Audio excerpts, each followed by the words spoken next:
Tanto el varón de Dios como el viejo profeta son figuras prominentes en esta historia. Esto no es una parábola, es una historia. Hay una diferencia muy clara entre historia bíblica y parábola. La historia es algo que sucedió, hechos reales, mientras que la parábola es una comparación ideal con algo en el mundo natural, para traer una enseñanza. Así que en 1 Reyes capítulo 13, usted va a necesitar su Biblia abierta ahí todo el tiempo. En el 13:1 dice así la palabra de Dios: He aquí que un varón de Dios, por palabra de Jehová, vino de Judá a Betel, y estando Jeroboam junto al altar para quemar incienso, aquel, el varón de Dios, clamó contra el altar por palabra de Jehová y dijo: altar, altar, así ha dicho Jehová, he aquí que a la casa de David nacerá un hijo llamado Josías, el cual sacrificará sobre ti a los sacerdotes de los lugares altos, que queman sobre ti incienso, y sobre ti quemarán huesos de hombres. Y aquel mismo día dio una señal diciendo: esta es la señal de que Jehová ha hablado. He aquí que el altar se quebrará, y la ceniza que sobre él está se derramará. Cuando el rey Jeroboam oyó la palabra del varón de Dios, que había clamado contra el altar de Betel, extendiendo su mano desde el altar, dijo: prendedle. Mas la mano que había extendido contra él se le secó, y no la pudo enderezar. Y el altar se rompió, y se derramó la ceniza del altar, conforme a la señal que el varón de Dios había dado por palabra de Jehová. Gracias, Señor. Que tu palabra hoy sea edificante para nuestras vidas, y que sea como una espada que penetra en nuestros corazones. En el nombre de Jesús, el Hijo de Dios. Amén y amén. Si uno lee esto así, sin la explicación histórica, no va a entender mucho. El asunto consistía en que en este momento, 1 Reyes 13, el reino de Israel, que había estado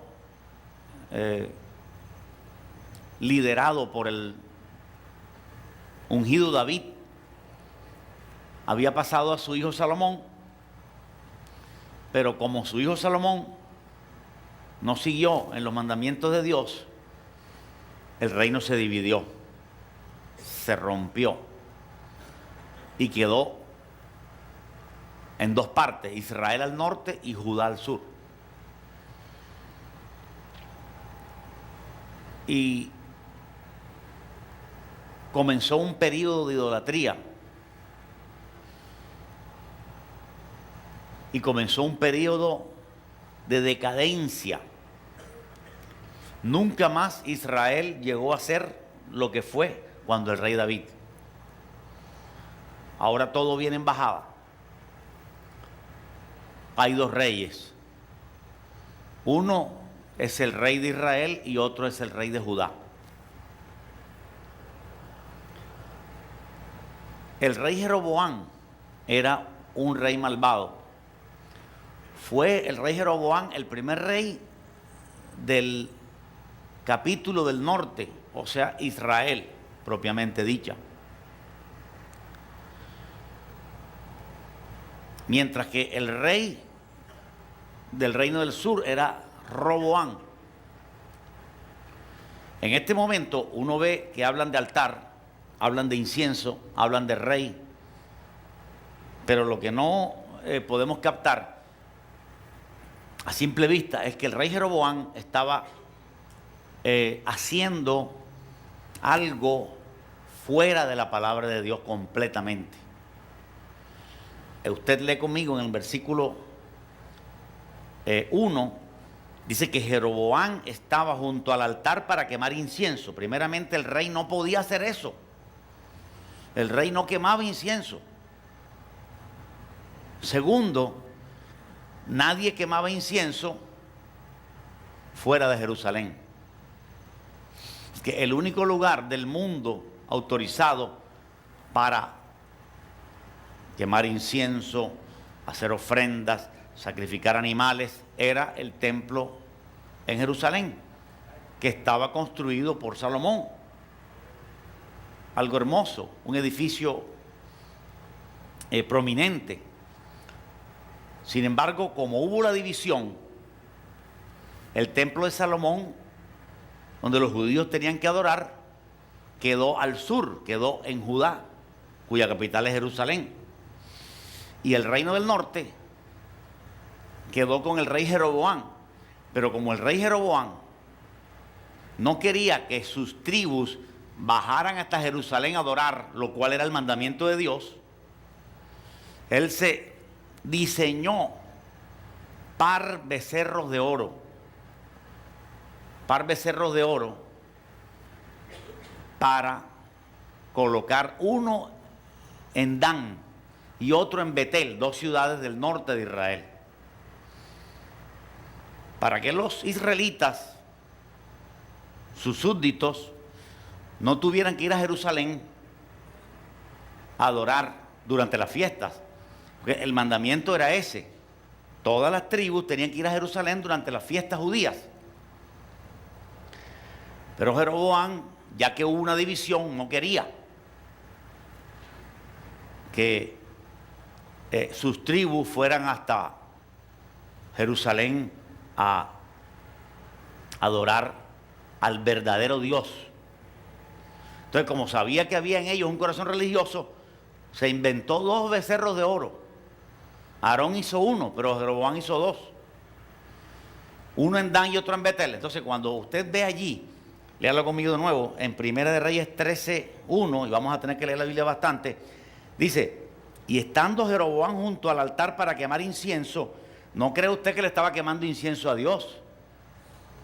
Le estaba quemando incienso a un becerro de oro que él mismo había colocado en Betel, una ciudad santa, una ciudad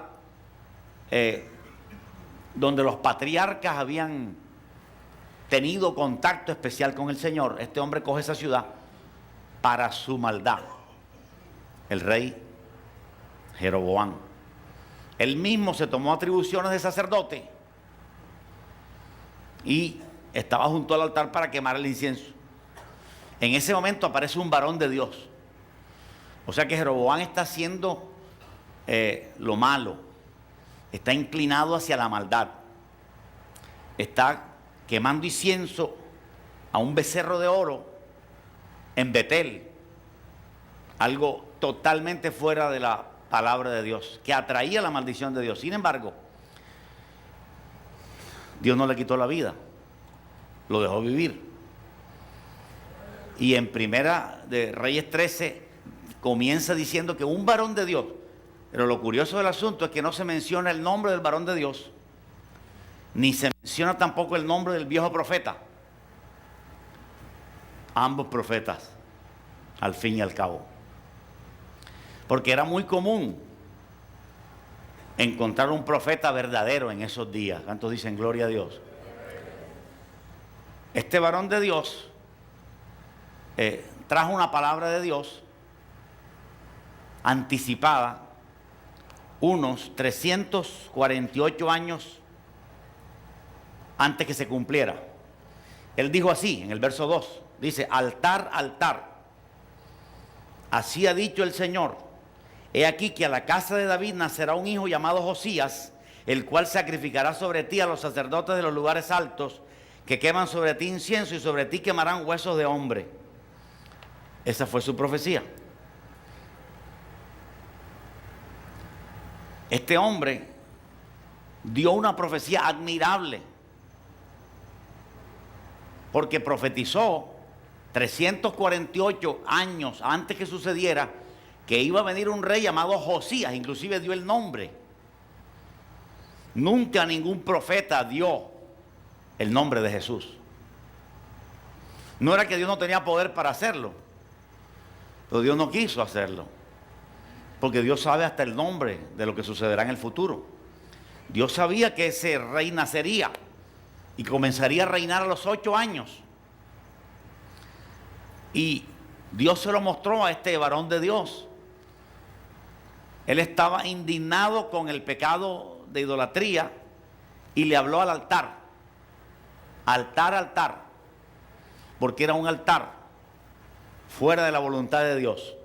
Cualquiera diría que eso no es lógico que se hable a un altar, pero Jesús le habló a una ciudad también, Jerusalén, Jerusalén.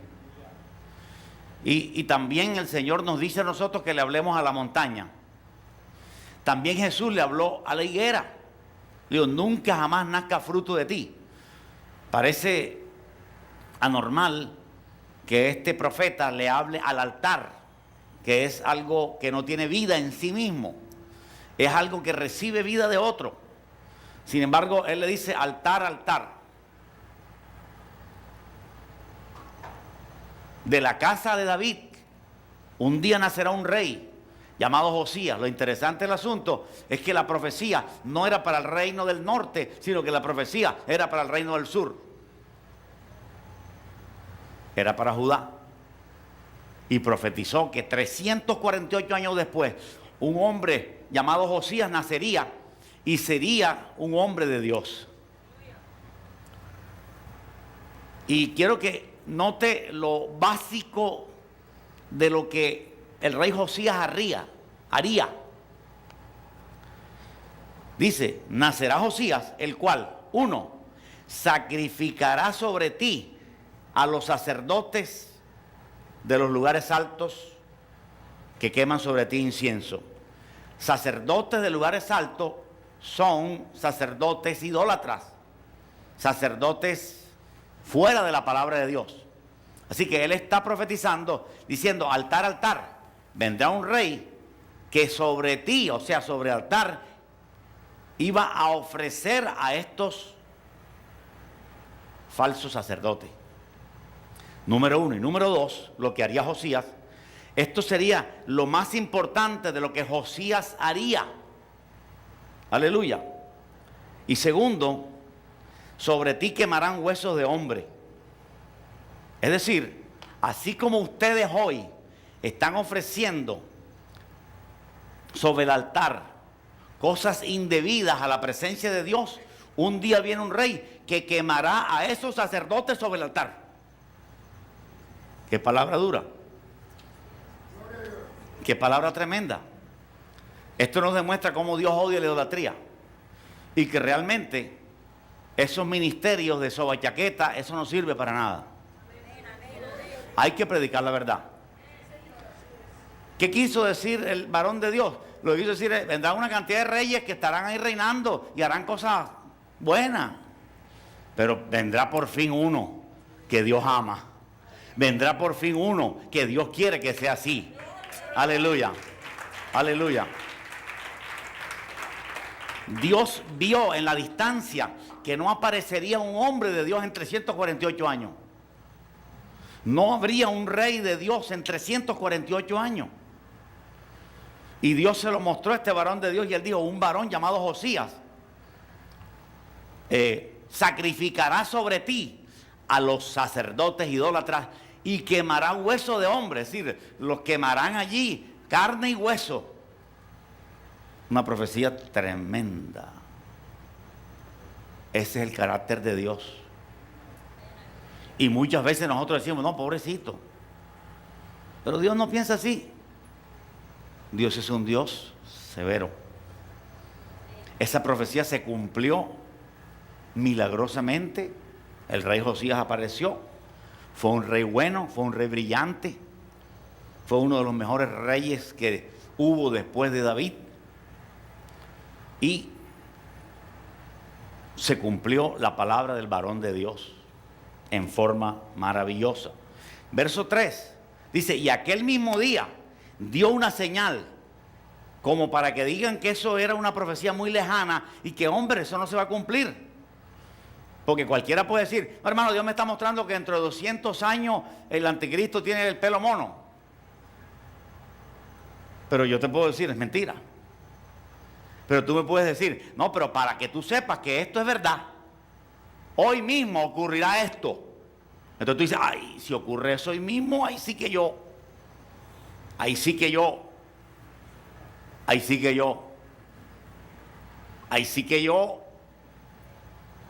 analizo la cosa diferente y no puedo hacer un juicio tan ligero. Por eso él dijo, como él estaba dando una profecía a largo plazo, daba a pensar de que eso se pudiera cumplir o no.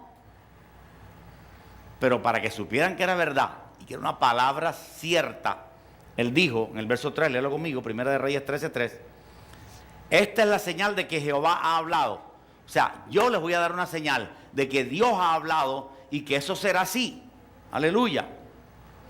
He aquí que el altar hoy se quebrará y la ceniza que está sobre él se derramará. Usted sabe que en un altar siempre hay ceniza. ¿Cuántos han cocinado carne asada en la casa? Con carbón. Hay ceniza, en un altar siempre hay ceniza. El altar se rompió y la ceniza se derramó. Él profetizó que eso sería hoy, para que supieran que la profecía primera que había dado se iba a cumplir, que no era bla bla bla, no era un falso profeta, no era alguien queriendo o conseguir el beneplácito de la gente, era alguien que estaba hablando realmente con la verdad. En el verso 4 dice, cuando el rey Jeroboam oyó la palabra del varón de Dios, métase aquí, que había clamado contra el altar de Betel. Fíjate que la palabra que había clamado el varón de Dios era contra el altar de Betel. No era a favor del altar de Betel. Era contra ese altar, porque ese altar no fue erigido por el Señor. Extendiendo su mano desde el altar, el malvado de Jeroboam, cuando escuchó que el varón de Dios dio esa palabra, dijo, prendedle. Prendedle, o sea, en lenguaje costeño sería, agárrase man, loco. Agárralo. Y la mano que él extendió contra el varón de Dios se le secó. Quedó el rey con su mano seca. Pero en el verso 5 se cumplió lo que él dijo. El altar se rompió y se derramó la ceniza del altar, conforme a la señal que el varón de Dios había dado por palabra de Jehová. Aleluya. Tal y como él había dicho. Un aplauso al Señor. Aleluya. Gloria a su nombre. Entonces el rey se humilló y le dijo al varón de Dios, hey primo, ora por mí, para que mi mano sea restaurada. Y Dios es amor. A pesar de que era un rey malvado, Dios le devolvió la mano seca y lo sanó. Y el rey Jeroboam siguió con sus dos manos. Tenía este varón de Dios un poder para sanar y tenía un poder para profetizar. Sin embargo, su nombre no se menciona en la escritura. Verso 7, el rey Jeroboam, un rey malvado, le dijo al varón de Dios, ven conmigo a casa y comerás, y yo te daré un presente. Y el varón de Dios le dijo, aunque me dieras la mitad de tu casa, no iría contigo, ni comería pan, ni bebería agua en este lugar. Porque así está ordenado por palabra de Jehová. Dios le había dicho a él, no comas pan, ni bebas agua en este lugar, ni te regreses por el camino donde viniste. Dios le dijo algo raro. Ahora, ¿por qué Dios le dijo a él que no comiera pan ni bebiera agua en ese lugar, o sea, en Betel? Porque todo lo que había en Betel estaba contaminado. Porque es muy probable que todos los alimentos eran ofrecidos a esos dioses. Y Pablo en el Nuevo Pacto nos dice, de todo lo que haya en la carnicería, comed. Si es tetafula, si es carne lomo ancho, si es lomo fino, si es morrillo, de todo lo que ponga en la carnicería, comed. Pero si alguien te dice que eso fue sacrificado a ídolos, no lo comas. Y Dios le dijo al varón de Dios, no comas pan, ni bebas agua en Betel. Aleluya. Ni vuelvas por el camino donde viniste. Cuando el rey lo invitó a comer y a beber, ya que él había orado por él y lo había sanado, él dijo, ni si me diera la mitad de tu casa. Y la casa del rey Jeroboam era grande. No bebería agua ni comería pan contigo. Léelo conmigo. En el verso 8, 13:8 dice, el varón de Dios le dijo al rey, aunque me dieras la mitad de tu casa, no iría contigo, ni comería pan, ni bebería agua en este lugar. Porque Dios me dijo que no lo hiciera. Verso 10 dice, regresó por otro camino y no volvió por el camino por donde había venido a Betel. Hasta ahí todo está bien. El varón de Dios cumplió lo que Dios le dijo, fue obediente y se fue. Pero en el verso 11 comienza otra historia metido dentro de la primera. Dice que moraba entonces en Betel un viejo profeta. La Biblia tampoco menciona su nombre, al cual vino su hijo y le contó todo lo que el varón de Dios había hecho. El viejo profeta dijo, ¿por qué camino se fue? Se fue por allá. Ok, ensíllenme el asno, me voy en el asno a buscarlo. Y se fue en su asno el viejo profeta a buscar ¿a quién? Al varón de Dios. Entonces, se lo encontró por ahí, debajo de una encina, en el verso 14.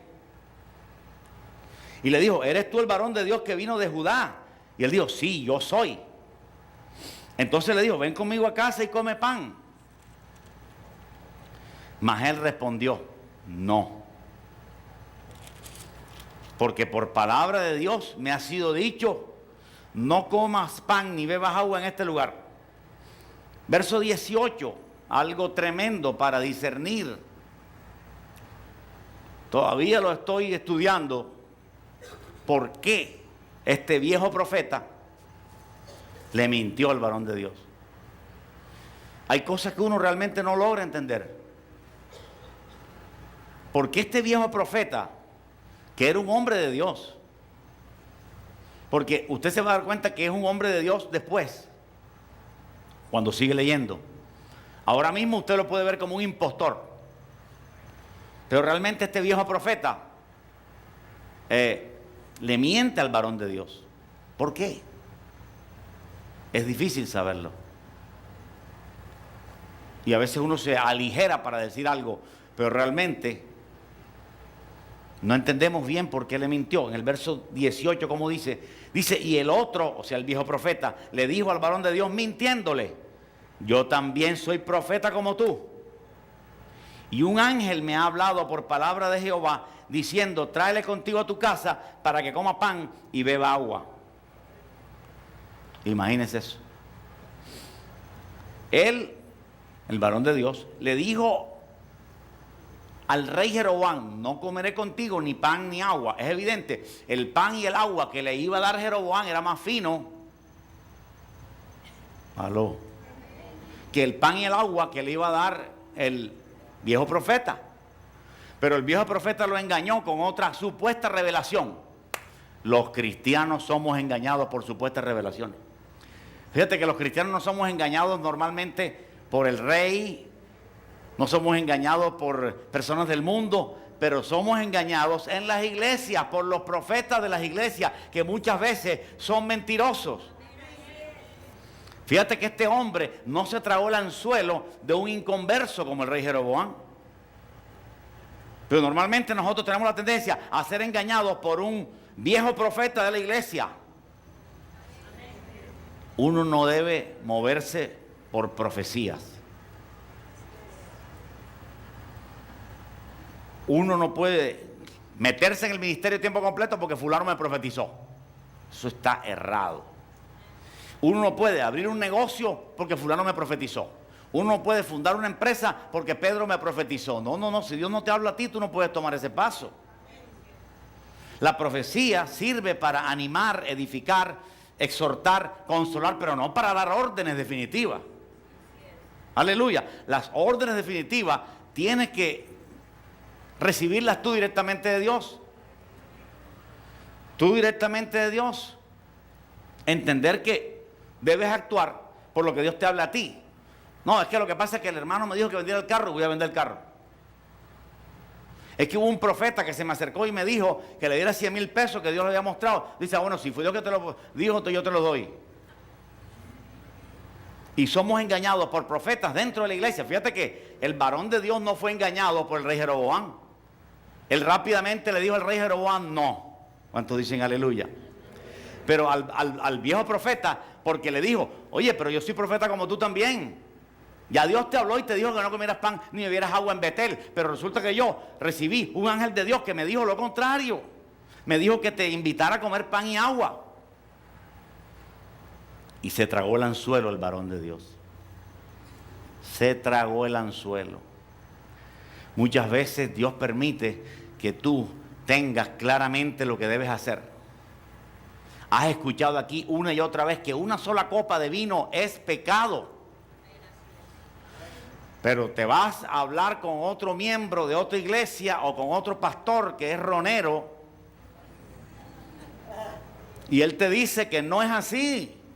Y ya tú tenías la seguridad que eso era así, lo habías leído en Proverbios 23 y habías escuchado que Pablo dijo no os embriaguéis, pero tú finalmente te tragas el anzuelo y te tomas la copa.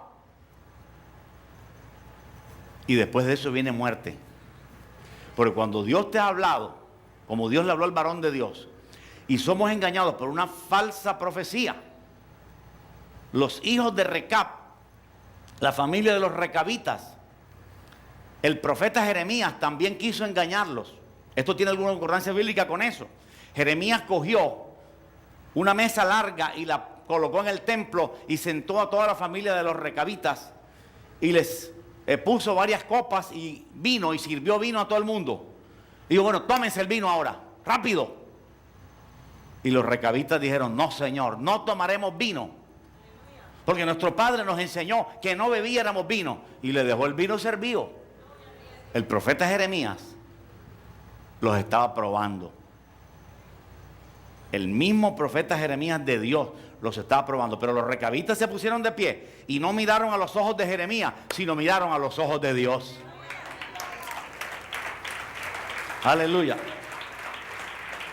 Porque tú me puedes encontrar a mí si algún día vas a La Troja y yo estoy borracho y tú llegas allá y yo te abrazo y te digo, no, me tranquilo, lo que yo digo allá es otra cosa, aquí tómate tu cervecita conmigo.